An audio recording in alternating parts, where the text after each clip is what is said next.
Kurt Busch is your winner from the July Atlanta race last week. Kind of a shocker. We're looking at the likes of, say, he won it in fashion of William Byron at Homestead. Only difference here is that I actually made the pick and got all them points this last week. So let's do a quick recap of the race last week at Atlanta in the last race of it in its current configuration before we repave it for the race next year. For the most part, it was a pretty straightforward race. Not a whole lot of incidents happened. Jackuwarz won. We have outstanding results. 249 points gives us a top 1,000 overall result. The biggest incident late in the race was Kyle Larson speeding on pit road. If not for that, he would have given me mid 40 points with a top 5 finish. But with them finishing 18th after that, I only get 31. The garage pick for this particular lineup was very challenging. I took quite a gamble on leaving Martin Truex in over, say, Ryan Blaney that was owned by a few more percentage of drivers. But just 1 point, we made the difference. This lineup we also use up our final Kyle Busch and Kyle Larson plays, so that'll be it for those two for the regular season. We didn't get the bulk of picks with Kurt Busch and Chip Ganassi racing in the bonus picks, but we did get all the easy ones by saying Chevrolet would win Kyle Busch's top Toyota and Ryan Blaney's top Ford. Waste Elliott was one of 2 lineups that didn't have Kurt Busch in, and the only one that almost had him played. I suppose expending the Denny Hamlin play at a premium kinda worked, but just like Larson, Hamlin had some issues, another penalty, found himself outside the top 10, and couldn't quite carry all the stage points for a massive result. But gotta say though, if Kurt Busch was involved in this lineup too, then the lineup of starters Waste Elliott had would have been really great. It would have matched Jackuwarz results. That is if, say, we got a few more bonus picks right other than Kyle Busch here. That could have very much happened if Kyle maintained the lead in the last few laps. But with the Chip Ganassi duo ganging up on Kyle Busch, that kinda threw that away. Moving over to Pick Stenhouse's results, this is where it gets rather interesting. This would have been the exact same results if I chose to leave in Ryan Blaney over Martin Truex Jr. for the Jackuwarz lineup. And it goes to show you 1 extra point where Jackuwarz finished 978th overall. If you take away that 1 extra point I got from Truex and we got 248 instead, then we'll be right where Pick Stenhouse is, which is 1156th, a little over 100.5 spots behind more players. And here's where we can also mention the bigger incident than Larson speeding on pit road. There's a bit of a crash during the first half of the race involving Daniel Suarez and, you guessed it, Ricky Stenhouse Jr. So playing Ricky Stenhouse at Atlanta quickly didn't work out. I'll have to try again with his final use elsewhere. No Chevy did somewhat alright. Unfortunately, 4 of the top 5 drivers with the most points are all Chevrolets. And excluding Truex, which I'm saving No Chevy's final play with for Watkins Glen, I think we nailed most of the non-Chevrolets for Atlanta. Kyle Busch, Denny Hamlin, Ryan Blaney, Brad Keselowski, and then almost Matt DiBenedetto. Kind of a miscue what kind of pick I needed to make for the garage for No Chevy. I went with Buescher just because of his 550 horsepower prowesses this season, but I guess with the whole contract deal with Matt DiBenedetto needing to put on a show and an audition for a new ride next year, that must have motivated him to a top 10 finish and 7 extra points over Buescher. And finally, Jackuwarz World Network. Pretty much the same exact results as Pick Stenhouse, although the garage pick here is Austin Dillon instead of Ricky Stenhouse Jr. Dillon didn't quite give us the result that he had back in March, and nearly not enough stage points to best the likes of the rest of the lineup here. Now, if only we can foresee that Kyle Larson speeding penalty, although it feels like it's happened plenty of times for it to be somewhat predictable. But then again, who else is going to predict that? But no, I'm not kicking myself over burning a Larson plate and not being able to play him at, say, Michigan or Watkins Glen. I went into this race well knowing that I was going to use my final Larson play if it came down to that. And for the 2 Jackuwarz lineup, that's what we'll be dealing with now. And now for your top 8 drivers with the most points from the week of Atlanta. The 2 Busch brothers are the only ones to score more than 50 points, each of them scoring 19 stage points and a stage win each. Alex Bowman was rather a good surprise pick. After starting 17th, he made his way to the front, earned 15 stage points and a top 5 finish. But maybe not as surprising as, say, Tyler Reddick. He kept that car inside the top 10 all day long at a track that he doesn't have any good history on. He does enjoy Atlanta, it's just that he's never put the good results in the first 2 starts he's had there. And right on the fringe of the top 5 with the most points is the Joe Gibbs duo of Denny Hamlin and Martin Truex Jr. Hamlin put in an okay result of 38 points. Ideally, you want him to be scoring 50. like much earlier in the season. And then Martin Truex Jr., he's finally coming around. I'm very much needing to keep up with his usages. And for 37 points, that's more than plenty. Same goes for Ryan Blaney with 36. Didn't quite earn as many stage points as I expected, especially with how many he earned last year. And despite the speeding penalty, Kyle Larson brings it home 8th most points with 31. And then right after this top 8 group, you got Brad Keselowski and Chase Elliott both scoring 30 points each. Elliott without stage points scored a 7th place finish, and then Keselowski finishing in 10th with 3 stage points.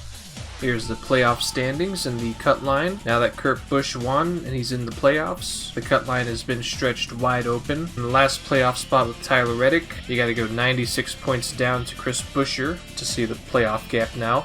At this point here, anyone below the cutoff line will essentially need to get a race win at either a road course or Daytona. I surmise now that it's going to be a battle between the Childress cars of Austin Dillon and Tyler Reddick to not be the last driver that's in on points, just in case if we do have a winner outside of that top 16 group, like a Chris Buescher, Matt DiBenedetto, or Ross Chastain. So that's my results from the Atlanta race week. I've kind of played it really safe with this week and mainly focused on getting in my big stud play drivers that I've been behind on, mainly Martin Truex Jr. and Ryan Blaney. And you know what? Let's rack them up and roll them back again for this week at New Hampshire. Looking at my tier list here, I think your building blocks for New Hampshire should be with Denny Hamlin, Ryan Blaney, Martin Truex Jr., and Joey Logano. You could try your hands at a few Hendrick picks for this week, but I think it's more important to prioritize Gibbs and Penske drivers for New Hampshire, as they're more of the kings around the Magic Mile. And looking at Denny Hamlin from our top plays category, he's the absolute must that you should build your lineup around, assuming you have a single play with him left. Even at one remaining, this is the track you want to use that final play on, because the last 2 races here at New Hampshire, he's had runner-up finishes. He hasn't won here since the first race in 2017, and without the likes of Brad Keselowski and Kevin Harvick, he's finishing second too the last 2 races. This is setting up for a prime position for Hamlin to get his first win, finally, in 2021. If somehow you don't have a Denny Hamlin play left at this point, then of course stack him in the bonus picks. Joe Gibbs and Toyota first. Even if Hamlin doesn't win, Martin Truex, Kyle Busch, and even Christopher Bell, they all have very good shots at winning at New Hampshire.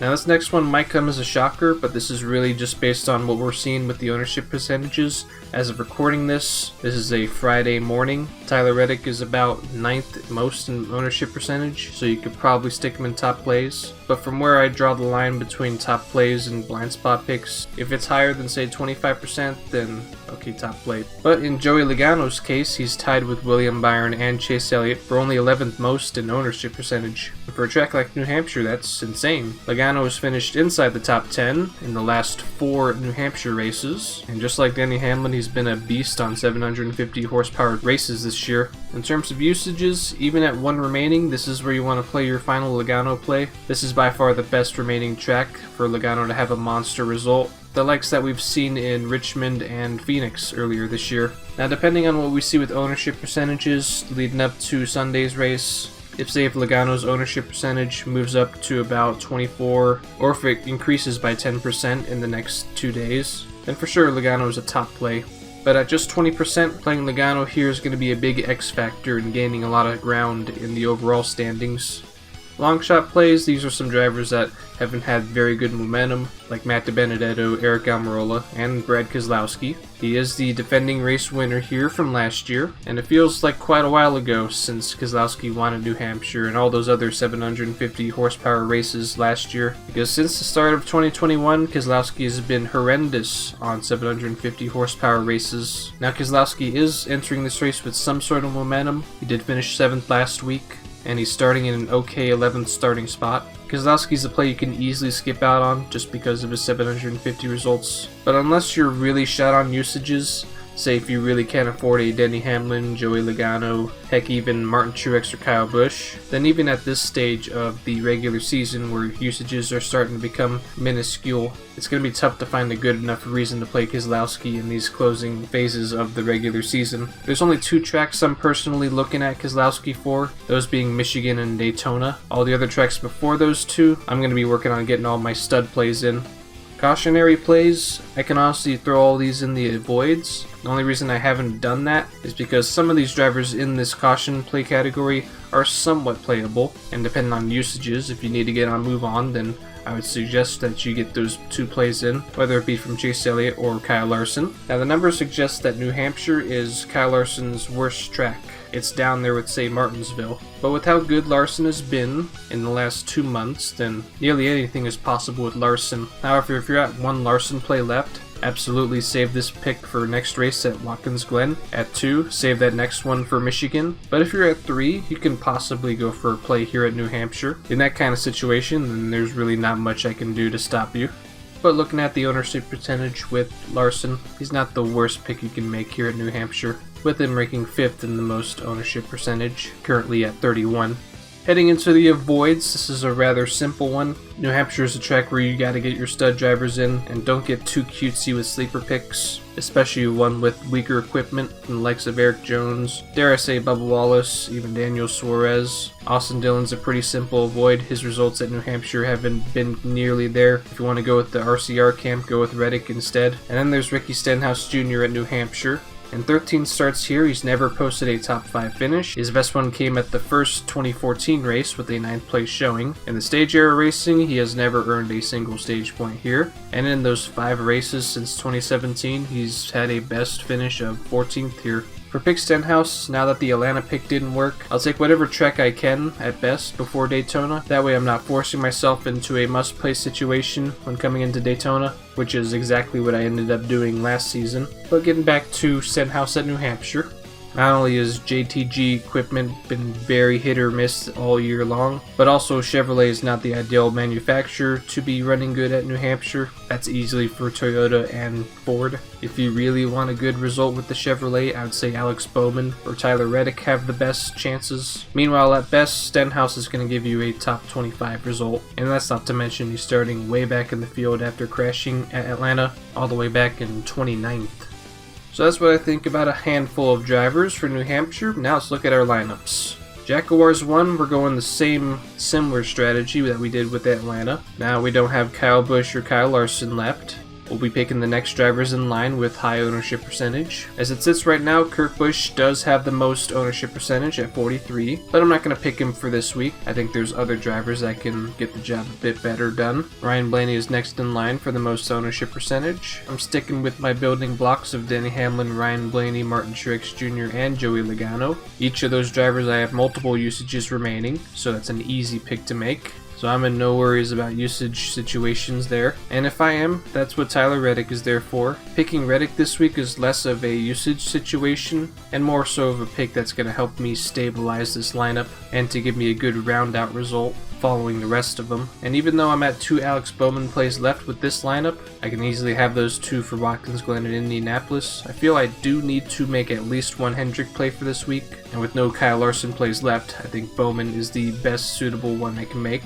Originally, I was going to have my final William Byron play here, but now that he's starting 16th, and at a track where Hendrick and Chevrolet haven't been exceptionally good at, I think the safer call would be to go with Bowman, who does have the higher ownership percentage, and has that quirk of going to a racetrack that the odds are stacked against him, and then he pulls a miraculous top 5 result from it. And sometimes, more often than not, maybe a win, from the likes of Richmond and Dover. Bonus picks, I'm going pretty bold, especially with top Chevrolet. Could easily go with another Hendrick driver, but at a place like New Hampshire, with how weak Chevrolet could be here, I think you can get away with a curveball pick there. But unlike top Ford and top Toyota, play it safe and go with Joey Logano and Denny Hamlin. As for winning picks, this could be very difficult. There's quite a big pool of drivers you can choose to win, whether it be any of the drivers from Joe Gibbs or Joey Logano. I was very much considering in splitting the bonus picks, having Joey Logano win the race, but also have Toyota and Joe Gibbs. But last second, I think we're going to go Denny Hamlin all the way, and we'll leave it up to the rest of the lineups we're about to show with other drivers in mind for earning first place here. Such as for Chase Elliott, we're going to have Martin Truex instead of Denny Hamlin for the bonus picks. And outside of Alex Bowman and Brad Keselowski, more of an upset pick, and Chase Elliott is a good candidate to do that. Outside of that, the garage and the starter picks are the exact same from Jackuwarz 1. We still have the building blocks of Hamlin, Blaney, Truex, and Logano here, as well as some extra insurance with Alex Bowman included. For Pick Stenhouse, we're having a lineup that would have been my main one if I did have any Kyle Busch plays left. But for Pick Stenhouse at 2 left, we'll have the 18 car here instead of the 48. Now on record, the pole sitter for each race in 2021 hasn't gone on to do super well. Kyle Larson at Charlotte is quite the outlier, and just like Waste Elliott and possibly Jackuwarz, we could see whatever driver that's not Tyler Reddick, not Denny Hamlin, not Ryan Blaney, Martin Truex Jr., or Joey Logano end up getting garaged. You're going to see in all my top Chevrolet picks, they're different drivers. I really feel the top Chevrolet honors this week will be very competitive. It's hard to single out one driver that's going to win that, and I feel even William Byron can still get that honors. In all of Byron's starts at New Hampshire, he's finished inside the top 15, and is progressively getting better. Just last year, he finished 11th. If not Joey Logano, I do like Ryan Blaney as the next driver in line to get top forward. And say nothing fluky happens, like a tire going down or a pit road speeding penalty, then Blaney has big potential to get top forward.